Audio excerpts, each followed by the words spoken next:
So, hi guys! Welcome back! So, for today's video, ay isi-share ko sa inyo ang signs and symptoms sa pagbubuntis. So, yung mga nararanasan ko kay Matthew guys, ay gusto ko rin i-share sa inyo para malaman nyo kung buntis na ba kayo.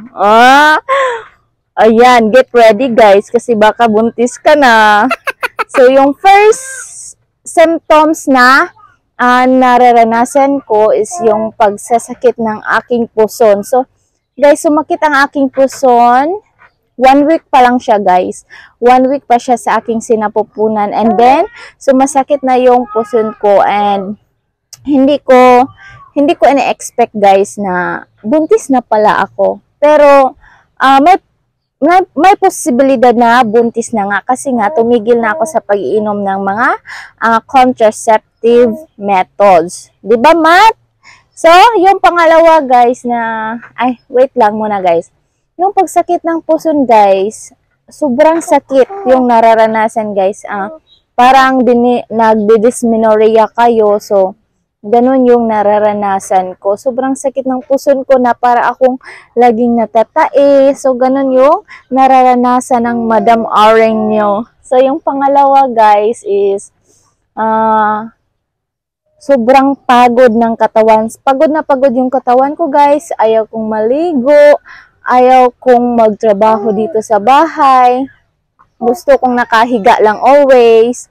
Ayaw kong may nag-uutos sa akin. Ayan, gusto ko naka-relax ako. Gusto kong matutulog na lang always kasi nga sobrang pagod ng katawan ko. So, yun yung pangalawang nararanasan ko. O, baka naranasan nyo na yan mga madam. Baka buntis na kayo.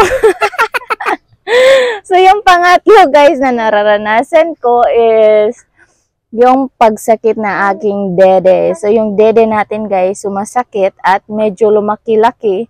Ayan, buntis na kayo. Pero kung lumaki ang dede nyo kasi nagparitoki kayo, ibang pagbubuntis na yan.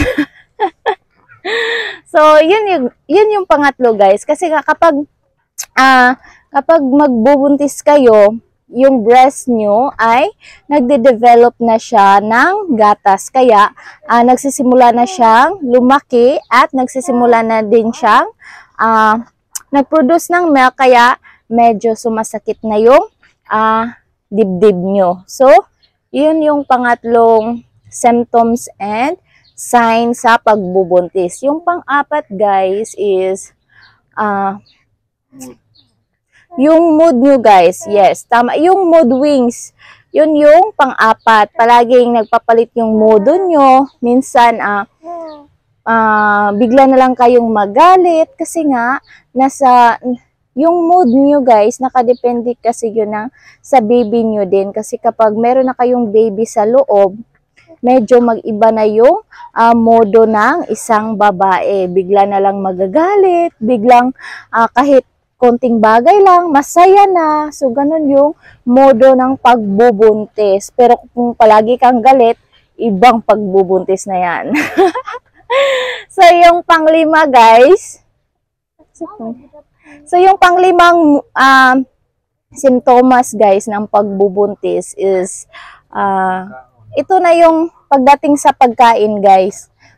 Kapag pumipili na kayo ng pagkain, di ba? So, dati, palagi kang kumakain ng adobo, talong na brown, yung talong alam nyo na yun, yung talong. Talong na talong. Yung mahilig ka sa talong, pero biglang, ayoko nito kasi ibang lasa. Ayoko yung itsura ng talong na ito. Gusto ko yung itlog na naman.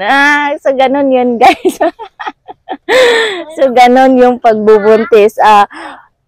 Yung pagpili sa pagkain. So, ganon yung kapag buntis ka, guys, namimili yung baby mo kung ano yung gusto nyong kainin. So, the next one is ito yung pang-amoy.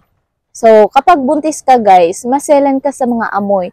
Kapag merong nagluluto ng gamit ang sibuyas, gamit ang garlic. So, ayaw na ayaw mo yung amoy kasi nga, isa din yun sa pagbubuntis mo, yung ayaw sa mga amoy, especially yung amoy na medyo strong yung amoy sa mga perfume. So, isa yun guys, kapag buntis ka na ayaw ng mga buntis yung mga amoy. Oo. Di ba, Matt? And the next one, guys, ito na yung, I think nga, panghuli na gusto kong i-share sa inyo. Itong, hindi na kayo, quiet, kayo no, look.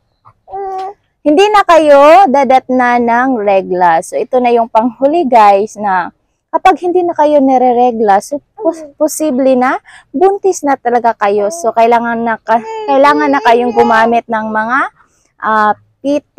So, pregnancy test. So, meron po tayong pregnancy test na para sa ihi at meron din sa ating dugo. So, yun lang guys, yung mga signs and symptoms na posibleng buntis ang isang babae. So, kung meron pa kayong gustong itanong sa akin, pwede kayong mag-comment sa baba and magre-reply ako sa inyo guys. So, yun lang guys. Thank you so much for watching this video. So, thank you guys. So, thank you so much for watching and don't forget to subscribe and click the bell button. So, paki-follow na rin guys ng aking Facebook page. Bye-bye and God bless. Mwah! Bye!